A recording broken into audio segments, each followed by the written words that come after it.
આધાર કાર્ડમાં જે address update કરવાની જે પ્રોસેસ હતી એ બિલકુલ ચેન્જ કરવામાં આવી છે. પહેલા કરતા અલગ જ પ્રોસેસથી એડ્રેસ અપડેટ કરી શકો છો. તમારે તમારા આધાર કાર્ડમાં સરનામું બદલવું છે તો તમે નવી પ્રોસેસથી તમારે ફોર્મ ફિલઅપ કરવું પડશે. તો આ વિડીયોમાં આપણે જોઈશું કે કેવી રીતે સરનામું બદલવું, અને આ વિડીયો તમને બધી જ ઇન્ફોર્મેશન આપવામાં આવશે. ગૂગલમાં સર્ચ કરો માય આધાર, અહીં તમને ઓફિશિયલી વેબસાઇટ જોવા મળશે, તેના પર ક્લિક કરો. આધાર કાર્ડમાં એડ્રેસ ચેન્જ કરવા માટે આધાર નંબરથી તમારે લોગિન કરી લો. આધાર નંબર એન્ટર કરો અને નીચે આપેલા કેપ્ચા કોડ એન્ટર કરો. લોગિન વિથ ઓટીપી પર ક્લિક કરો અને તમારા મોબાઈલમાં જે ઓટીપી આવેલ છે તે એન્ટર કરો, અને લોગિન થયા બાદ તમને અહીં આધાર કાર્ડ રિલેટેડ ઘણી બધી સર્વિસ જોવા મળશે. તો આપણે એડ્રેસ અપડેટ કરતા પહેલા અહીં પ્રોફાઇલ પર ક્લિક કરતા અહીં તમારું આધાર કાર્ડ તમને જોવા મળશે, અને ફ્લિપ આધાર કાર્ડ પર ક્લિક કરતા એડ્રેસ જોવા મળશે. એડ્રેસ ચેન્જ કરવા માટે એડ્રેસ અપડેટ પર ક્લિક કરો. અહીં તમને જોવા મળશે એડ્રેસ કરેક્શનની જે પ્રોસેસ છે તે પહેલા કરતા એકદમ અલગ જ જોવા મળશે. તમને ઘણું બધું ચેન્જ જોવા મળે છે. અહીં તમને 1 થી 4 સ્ટેપ છે એ યુઝરે એટલે કે આપણે જાતે કરવાના છે, અને આપણા દ્વારા પ્રોસેસ કરવામાં આવશે. એડ્રેસ ડિટેલ અપડેટ કરવાની છે, ડોક્યુમેન્ટ અપલોડ કરવાના છે, અને પેમેન્ટ કરવાનું છે.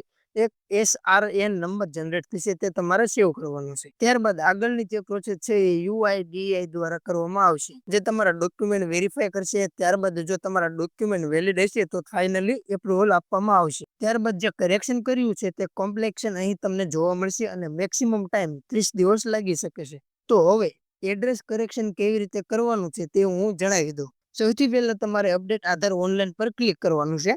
તમારી સામે એક સિલેક્શનનું એક ઓપ્શન જોવા મળશે. આધાર કાર્ડની અંદર શું તમે કરેક્શન કરવાનું છે તે જોવા મળશે. તો અહીં તમને લિમિટેશન આપવામાં આવેલ છે. નામ કરેક્શન 2 જ વાર તમે કરી શકો છો, ડેટ ઓફ બર્થ એકવાર કરેક્શન કરી શકો છો, અને જેન્ડર પણ એકવાર જ તમે અપડેટ કરી શકો છો, અને એડ્રેસ કરેક્શન માટે કોઈ લિમિટ આપેલ નથી. ત્યારબાદ પ્રોસેસ ટુ અપડેટ આધાર પર ક્લિક કરો. તો તમને જોવા મળશે કરંટ ડિટેલ, જે પહેલા એડ્રેસ હતું તે અહીં નીચે જોવા મળશે. ડિટેલ ટુ બી અપડેટ હાઉસ, બિલ્ડિંગ અને એપાર્ટમેન્ટ હોય તો, અને જો ના હોય તો તમે ડાયરેક્ટ એડ્રેસ પણ લખી શકો છો. જે ડોક્યુમેન્ટ તમારે અપલોડ કરવાના છે એ ડોક્યુમેન્ટમાં જે એડ્રેસ આપેલ હશે તેવી જ રીતે તમારે એડ્રેસ અહીં લખવાનું રહેશે. જે રીતે તમે અંગ્રેજીમાં લખો છો તેવી જ રીતે નીચે ગુજરાતીમાં આવી જશે. જો ના આવે તો જે બાજુમાં કીબોર્ડ આપેલું છે તેનાથી તમે લખી શકો છો. ત્યારબાદ સ્ટ્રીટ, રોડ, લેન તમારે જે શેરી નંબર છે તે લખવાનો છે. તમારે જે સેક્ટર કે કઈ આવતું હોય તો તે તમારે લખવાનું છે, અને જો તમારે લેન્ડમાર્ક હોય તો એ લખવાનું રહેશે. ત્યારબાદ તમારા એરિયાનો જે પિનકોડ છે તે અહીં લખવાનો છે. રાજ્ય સિલેક્ટ કરી લો, જિલ્લો સિલેક્ટ કરી લો, તમારું ગામ પસંદ કરી લો, અને તમારા એરિયાની જે પોસ્ટ ઓફિસ લાગે છે તે સિલેક્ટ કરી લો. તો આવી જ રીતે તમે બધી ડિટેલ ફિલઅપ કરી લેવાની રહેશે. એડ્રેસ કરેક્શન કરવા માટે તમારે ડોક્યુમેન્ટ અપલોડ કરવાનું છે. તમારે મેન્યુઅલી અપલોડ પર ક્લિક કરવાનું છે, એટલે તમારી સામે એક ડોક્યુમેન્ટનું એક લિસ્ટ આવશે, તેમાંથી તમારે કોઈ પણ એક સિલેક્ટ કરવાનું રહેશે. અહીં તમારે ખાસ ધ્યાન રાખવાનું છે કે ડોક્યુમેન્ટ એડવાઇઝરી, તમે જે કંઈ ડોક્યુમેન્ટ અપલોડ કરો છો તે એકદમ ક્લિયર હોવા જોઈએ. ત્યારબાદ તમારે સિલેક્ટ સ્પોર્ટિંગ ડોક્યુમેન્ટ પર ક્લિક કરવાનું છે. અહીં તમારે ડોક્યુમેન્ટ અપલોડ કરવાના છે. અહીં તમને એક વાતનું ખાસ ધ્યાન રાખવાનું છે. ડોક્યુમેન્ટની સાઇઝ 2 MB થી વધારે ન હોવી જોઈએ, અને જે JPEG, PNG અને PDF ફોર્મેટમાં તમે અપલોડ કરી શકો છો.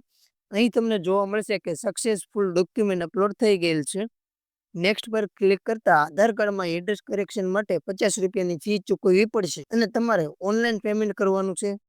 તમારે આઈ હિયર બાય પર ક્લિક કરો. પેમેન્ટ કરવા માટે તમારે રજા પે અથવા પેયુ બીજે સિલેક્ટ કરવાનું છે. તો અહીં તમારી પાસે પેમેન્ટ કરવા માટે મલ્ટિપલ ઓપ્શન જોવા મળશે. અહીં બારકોડ દ્વારા પેમેન્ટ કરીશું, અને પેમેન્ટ થયા બાદ સક્સેસફુલ જોવા મળશે. ત્યારબાદ તમારે જે પેમેન્ટ સ્લિપ ડાઉનલોડ કરવાની છે તે આ પ્રકારે તમને અહીં પેમેન્ટ સ્લિપ જોવા મળે છે, અને આ સ્લિપને તમારે સેવ કરી લેવાની છે.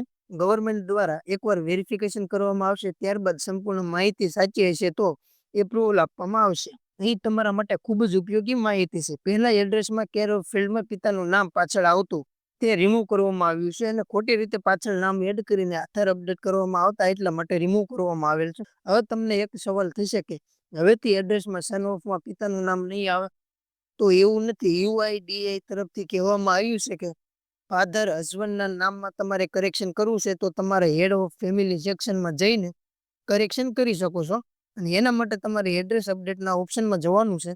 ત્યાં તમને જોવા મળશે head of family HOF basic address update પર ક્લિક કરવાનું છે. પિતાનું નામ કે પતિનું નામ એડ્રેસમાં લખવા માટે સૌથી પહેલા તમારે એન્ટર આધાર નંબર કરવાનું છે. જો પિતાનું નામ ચેન્જ કરવાનું હોય તો પિતાનો આધાર નંબર અને પતિનું નામ ચેન્જ કરવાનું હોય તો પતિનો આધાર નંબર અહીં તમારે એન્ટર કરવાનો રહેશે અને મોબાઈલ નંબર ઓટોમેટિક આવી જશે.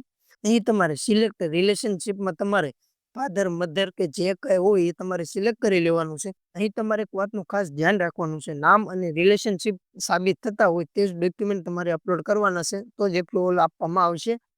ત્યારબાદ તમારે પેમેન્ટ કરવાનું છે અને થવાનું રહેશે અને ત્યારબાદ તમારા પતિ કે પિતાના આધાર નંબરથી તમારે લોગિન થવાનું છે. નીચે સ્ક્રોલ કરતા my head of family request option જોવા મળશે. ત્યાં તમારે જે SRN નંબર આવેલ છે તે એન્ટર કરવાનું છે. તમારી પેમેન્ટ સ્લિપ SNR નંબરમાં જોવા મળશે, તે એન્ટર કરીને એ રિક્વેસ્ટ આવેલ છે તેને તમારે એક્સેપ્ટ કરવાની છે અને કન્ટિન્યુ ઉપર ક્લિક કરવાનું છે. જો તમને મારો વિડીયો પસંદ આવ્યો હોય તો મારી ચેનલને સબસ્ક્રાઇબ કરજો અને લાઇક અને શેર કરવાનું ભૂલતા નહીં.